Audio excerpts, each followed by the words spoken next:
السلام علیکم ورحمۃ اللہ وبرکاتہ۔ شروع اللہ کے نام سے جو بڑا مہربان نہایت رحم کرنے والا ہے۔ ہمارے پیارے نبی کریم حضرت محمد مصطفیٰ صلی اللہ علیہ وآلہ وسلم کا فرمان عالی شان ہے، میری جانب سے لوگوں تک پہنچاؤ خواہ ایک ہی آیت کیوں نہ ہو۔ آج ہم نے فہم آیت القرآن حاصل کرنے کے لیے سورہ اعراف کی آیات 127 سے 136 کا انتخاب کیا ہے۔ سورہ اعراف قرآن مجید کی سورت نمبر 7 ہے اور یہ آیات پارہ نمبر 9 میں موجود ہیں۔ ان آیات میں ہم فرعونیوں کی نافرمانیوں کی وجہ سے ان پر اللہ تعالیٰ کی طرف سے بھیجے گئے 5 عذابوں کے بارے میں پڑھیں گے، یعنی طوفان، ٹڈیاں، جوں یا گھن کے کیڑے، مینڈک اور خون کے عذاب۔ آیت نمبر 127 سے ابتدا کرتے ہیں، فہم حاصل کرتے ہیں۔ اور قوم فرعون کے سرداروں نے فرعون سے کہا کہ کیا آپ موسیٰ علیہ السلام اور ان کی قوم کو یوں ہی رہنے دیں گے کہ وہ ملک میں فساد پھیلاتے پھریں اور وہ آپ کو اور آپ کے معبودوں کو ترک کیے رہیں؟ یعنی ان کے جھوٹے معبودوں کی یہ عبادت نہیں کرتے تھے، اور فرعون خود کو بہت بڑا، اپنا سب سے بڑا رب کہتا تھا اپنے آپ کو۔ مزید چھوٹے چھوٹے معبود بھی بنا رکھے تھے جن کے ذریعے سے لوگ فرعون کا تقرب حاصل کرتے تھے۔ اسی آیت میں فرعون نے ان سے کہا، ہم ابھی ان لوگوں کے لڑکوں کو قتل کرنا شروع کر دیں گے اور لڑکیوں کو زندہ رہنے دیں گے، اور ان پر ہمیں پوری طرح سے زور ہے۔ موسیٰ علیہ السلام نے اپنی قوم سے فرمایا، اللہ تعالیٰ کا سہارا حاصل کرو اور صبر کرو، یہ زمین اللہ تعالیٰ کی ہے، وہ اپنے بندوں میں سے جسے چاہے مالک بنا دے، اور آخر کامیابی انہی کی ہوتی ہے جو اللہ تعالیٰ سے ڈرتے ہیں۔ یعنی موسیٰ علیہ السلام نے اپنی قوم کو تسلی دی، لیکن قوم کے لوگوں کا رویہ دیکھیے۔ آیت نمبر 129 میں کہتے ہیں، ہم تو ہمیشہ مصیبت میں ہی رہے، آپ کی تشریف آوری سے پہلے بھی اور جب آپ کی تشریف آوری ہو گئی اس کے بعد بھی۔ یعنی ہم پڑھ چکے ہیں کہ موسیٰ علیہ السلام کی پیدائش سے پہلے فرعون کو خطرہ ہوا تھا کہ بنی اسرائیل کا کوئی بچہ اس کی سلطنت کو ختم کر دے گا، تو وہ لڑکوں کو قتل کر دیتا تھا اور لڑکیوں کو زندہ رہنے دیتا تھا۔ تقریباً کافی سال گزر گئے، اب اسی فرعون کا بیٹا بھی بنی اسرائیل کے لڑکوں کو قتل کرنے کا حکم دے رہا ہے، اس وجہ سے انہوں نے اپنی مصیبت کا اظہار کیا۔ اسی آیت نمبر 129 میں پھر موسیٰ علیہ السلام نے انہیں تسلی دی، کہہ رہے ہیں، اللہ بہت جلد تمہارے دشمن کو ہلاک کر دے گا اور بجائے ان کے تم کو اس سرزمین کا خلیفہ بنا دے گا، پھر تمہارا طرز عمل دیکھے گا، یعنی پھر اللہ تعالیٰ تمہیں آزمائے گا۔ ہم کہتے ہیں نا کہ اللہ تعالیٰ دے کے بھی آزماتا ہے اور لے کے بھی آزماتا ہے۔ اب آیت نمبر 130 میں ہے، اور ہم نے فرعون والوں کو مبتلا کیا قحط سالی میں اور پھلوں کی کم مقدار میں تاکہ وہ نصیحت حاصل کریں، یعنی کہ پھلوں کی کم پیداواری میں، اور وہ اس طرح کیا کہ بارش کا فقدان کیا اللہ تعالیٰ نے، اور درختوں میں کیڑے وغیرہ لگا دیے جس سے پیداوار میں کمی ہو گئی۔ مقصد یہ تھا کہ اس آزمائش سے وہ ظلم و ستم سے باز آ جائیں اور سدھر جائیں۔ اب آیت نمبر 131 میں، جب ان پر خوشحالی آ جاتی تو کہتے یہ تو ہمارے لیے ہونا ہی چاہیے، اور اگر ان پر کوئی بدحالی پیش آتی تو موسیٰ علیہ السلام اور ان کے ساتھیوں کی نحوست بتاتے۔ یاد رکھو، ان کی نحوست اللہ تعالیٰ کے پاس ہے، لیکن ان کے اکثر لوگ نہیں جانتے، اور یوں کہتے، کیسی ہی بات ہمارے سامنے لاؤ کہ ان کے ذریعے سے ہم پر جادو چلاؤ، جب بھی ہم تمہاری بات ہرگز نہیں مانیں گے۔ آیت نمبر 133 میں اللہ تعالیٰ ان پر بھیجے گئے عذابوں کا ذکر کر رہا ہے۔ پھر ہم نے ان پر طوفان بھیجا اور ٹڈیاں اور گھن کا کیڑا اور مینڈک اور خون، کہ یہ سب کھلے کھلے معجزے تھے، وہ تکبر کرتے رہے اور وہ لوگ کچھ تھے ہی جرائم پیشہ۔ یعنی اللہ تعالیٰ نے انہیں سمجھانے کے لیے وقفے وقفے سے عذاب بھیجے، لیکن وہ پھر بھی نہ مانے۔ ہوا یہ کہ معجزات دیکھنے کے بعد بھی، یعنی کہ موسیٰ علیہ السلام کے معجزات جب دیکھ لیے اس کے بعد بھی، اور جب کہ جو وہ تھے جادوگر وہ ایمان لے آئے تھے، اس کے بعد بھی فرعونی اپنی ہی بات پر جمے رہے اور بڑے ڈھیٹ بنے رہے تو موسیٰ اور ایمان نہ لائے، تو موسیٰ علیہ السلام نے ان کے لیے بد دعا کی کہ ایسا اللہ تعالیٰ ان کو عذاب دے کہ ان کے لیے سزا ہو اور آنے والوں کے لیے عبرت ہو۔ تو تفصیل میں جائیں تو پتہ چلتا ہے کہ اللہ تعالیٰ نے سب سے پہلے طوفان بھیجا، ابر آیا، اندھیرا پھیلا، کثرت سے بارشیں ہونے لگیں، اور اس قدر بارشیں ہوئیں کہ قبطیوں کے گھروں میں خوب پانی بھر گیا، بہت زیادہ، یہاں تک کہ اس میں کھڑے کے کھڑے رہ گئے، اور پانی ان کی گردنوں اور ہنسلیوں تک آ گیا۔ ان میں سے جو بیٹھا وہ ڈوب گیا، ہل نہ سکتے تھے، کام نہ کر سکتے تھے۔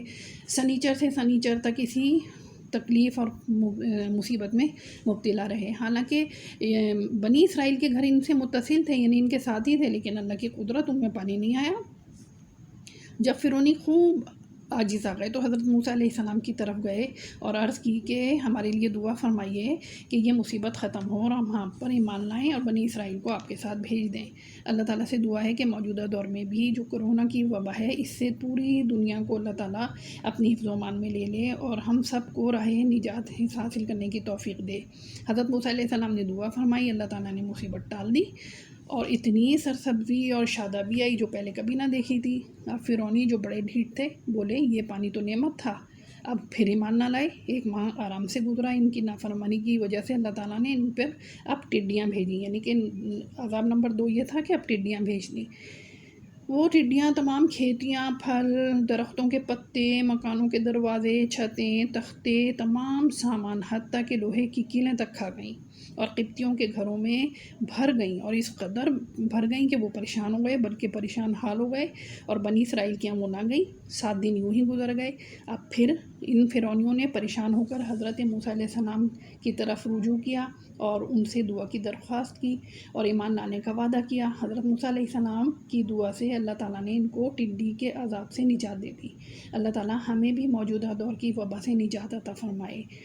کھیتیاں، پھل جو ٹڈیوں کے حملوں سے جو باقی بچ گئی تھیں، ان کو دیکھ کر بولے کہ ہمارے لیے یہی کافی ہے، ہم اپنا دین نہیں چھوڑتے بھائی۔ چنانچہ ایمان نہ لائے اور وعدہ پھر توڑ دیا اور مزید اعمال خبیثہ میں مبتلا ہو گئے۔ اب اللہ تعالیٰ نے تیسرا عذاب بھیجا، یعنی گھن یا جوؤں کا عذاب۔ یہ باریک باریک کیڑے تھے جو بچے کچھ ان کے پھل کھیتی تھی نا جس پر کہ یہ اپنا غرور کر رہے تھے، یہ کیڑے ان سب کو کھا گئے، کپڑوں میں گھس گئے، جلد پر خوب کاٹتے، کھانوں میں بھر جاتے۔ اگر کوئی 10 بوری گیہوں چکی پر لے کر جاتا تو 3 سیر واپس لاتا، باقی یہ کھا جاتے۔ یہ کیڑے فرعونیوں کے بال، بھویں، پلکیں تک چٹ کر گئے، کھا گئے، جسم پر چیچک کی طرح پھیل گئے۔ ان کا سونا محال مبتلا مصیبت ایسا کر دیا ان کیڑوں نے کہ یہ فرعونی جو کہ بڑے غرور و تکبر والے تھے، چیخ پڑے، رو پڑے، بلبلا اٹھے۔ موسیٰ علیہ السلام سے کہنے لگے ہم توبہ کرتے ہیں، اس بلا سے نجات دلوا دیجیے۔ چنانچہ 7 دن بعد یہ مصیبت بھی حضرت موسیٰ علیہ السلام کی دعا سے رفع ہو گئی، لیکن یہ اتنے ڈھیٹ تھے کہ پھر دوبارہ سے انہوں نے بدتمیزیاں شروع کر دیں اور اللہ تعالیٰ کی نافرمانی شروع کر دی۔ 1 مہینہ تو سکون سے گزرا، لیکن بڑی خباثت پہ اترے ہوئے تھے، ان کے برے کرتوت بڑھتے چلے گئے۔ پھر موسیٰ علیہ السلام نے ان کے لیے بد دعا کی۔ اب 4تھے نمبر پر اللہ تعالیٰ نے ان پر مینڈکوں کا عذاب بھیج دیا۔ حال یہ ہوا کہ ہر جگہ مینڈک ہی مینڈک بھر گئے، بات کرتے تو منہ کے اندر گھس جاتے، اور ہانڈیوں میں مینڈک، کھانوں میں مینڈک، چولہے میں مینڈک، مینڈک ہی مینڈک، آگ بجھ جاتی، اتنا چولہوں میں بھر جاتے، لیٹتے تو مینڈک ان کے اوپر سوار ہو جاتے۔ اس مصیبت سے فرعونی رو پڑے اور موسیٰ علیہ السلام کے پاس پھر آئے، کس قدر ڈھیٹ تھے، اور اس کی بار اب کہتے ہیں کہ ہم پکی توبہ کرتے ہیں۔ حضرت موسیٰ علیہ السلام ان سے عہد و پیمان حضرت موسیٰ علیہ السلام نے ان سے عہد و پیمان لیے، دعا کی، تو 7 دن بعد پھر یہ مصیبت بھی رفع ہو گئی۔ اللہ تعالیٰ آج کے دور میں جو وبا آئی ہوئی ہے اس سے ہم سب کو بھی بچا لے پروردگار، آمین ثم آمین۔ ان لوگوں نے کیا کیا کہ اتنا کچھ اللہ تعالیٰ نے ان کو بار بار بچایا، انہوں نے پھر عہد کو توڑ دیا، کفر کرنے لگے۔ پھر موسیٰ علیہ السلام نے ان کے لیے بد دعا کی تو اب خون کا عذاب آ گیا۔ بعض لوگ کہتے ہیں کہ نکسیر کی بیماری ہوئی، ہر کسی کے ناک سے خون بہنا شروع ہو گیا، اور یہ بھی کہا جاتا ہے کہ کنوؤں، چشموں، نہروں کا پانی، حتیٰ کہ دریائے نیل کا پانی تمام کا تمام سب کا سب خون ہی خون بن گیا۔ فرعون کی قوم نے فرعون سے اس کی شکایت کی تو اس نے کہا کہ موسیٰ علیہ السلام نے جادو کے زور سے تمہاری نظر بندی کر دی ہے۔ کہنے لگے کہ بھائی کیسی نظر بندی، ہمارے تو کھانوں میں خون کے سوا کچھ بھی نہیں، پانی کے برتن لیں تو اس میں خون، ہر چیز میں خون، جبکہ بنی اسرائیل کے ساتھ تو ایسا نہیں ہوتا ہے۔ یعنی وہ شکایت کرنے لگے۔ فرعون نے حکم دیا کہ بنی اسرائیل کے ساتھ جو فرعونی ہیں وہ ایک ہی برتن سے پانی لیں، تو جب بنی اسرائیل پانی نکالتے تو پانی ہی ہوتا، اور قبطی نکالتے یعنی جب فرعونی نکالتے تو خون نکلتا، یہاں تک کہ فرعونی عورتیں پیاس سے بدحال ہو گئیں، عاجز ہو گئیں، تو بنی اسرائیل کی عورتوں کے پاس آئیں اور ان سے پانی مانگا، یعنی کہ فرعونی عورتیں جو تھیں وہ بالکل پیاس سے جب بدحال ہو گئیں تو پھر بنی اسرائیل کی عورتوں کے پاس آئیں، ان سے پانی مانگا، وہ پانی ان کے برتنوں میں آتے ہی خون ہو گیا، یعنی کہ جب بنی اسرائیل کی عورتیں اپنے برتن میں سے پانی ان کے برتن میں انڈیلتی تو وہ خون بن جاتا۔ ایک فرعونی عورت بنی اسرائیل کی عورت سے بولی، تو پانی اپنے منہ میں لے کر میرے منہ میں کلی کر دے، شدید پیاس محسوس ہو رہی ہے، لگتا ہے کہ میں تو مر ہی جاؤں گی۔ بنی اسرائیل کی عورت کی کلی کا پانی فرعونی عورت کے منہ میں جاتے ہی خون بن گیا۔ فرعون خود بھی پیاس سے نڈال ہو گیا، پریشان ہو گیا، اس نے تر و تازہ پتوں کا رس چوسنا شروع کیا تو وہ بھی منہ میں جاتے ہی خون بن جاتا۔ 7 دن ان پر یہ عذاب رہا۔ اب پھر سیدنا موسیٰ علیہ السلام کے پاس پہنچ گئے اور دعا کی درخواست کی، ایمان لانے کا وعدہ بھی کیا، دعا کی گئی، یہ مصیبت بھی اللہ تعالیٰ نے ان پر سے ٹال دی، لیکن وہ پھر بھی ایمان نہ لائے۔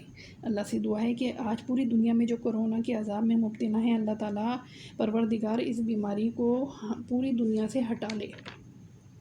آیت نمبر 134 کی طرف آتے ہیں۔ اس سے پہلے ہم ذرا یہ اندازہ لگا لیتے ہیں کہ بنی اسرائیل پر کس طرح ظلم کیا جاتا تھا۔ مصر کہتے ہیں کہ مصر میں بنی اسرائیل کی حیثیت حکمران خاندان کے غلاموں جیسی تھی۔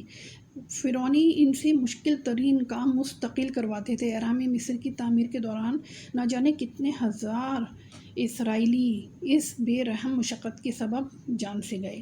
ان کی ہڈیاں احرام مصر میں دفن ہو گئیں۔ احراموں کی تعمیر کے دوران سینکڑوں من وزنی چٹانیں اوپر کھینچی جاتی تھیں۔ اگر کوئی چٹان نیچے گر جاتی تو اس کے نیچے سینکڑوں اسرائیلی مزدور پس جاتے۔ چونکہ یہ لوگ فرعون کے مفت کے کارندے تھے، لہٰذا وہ ان کو آسانی سے چھوڑنا نہیں چاہتا تھا۔ آیت نمبر 134 کی طرف آتے ہیں۔ اور جب ان پر عذاب پڑتا کہتے، اے موسیٰ علیہ السلام، ہمارے لیے اپنے رب سے اس بات کی دعا کر دیں جس کا اس نے آپ سے عہد کر رکھا ہے۔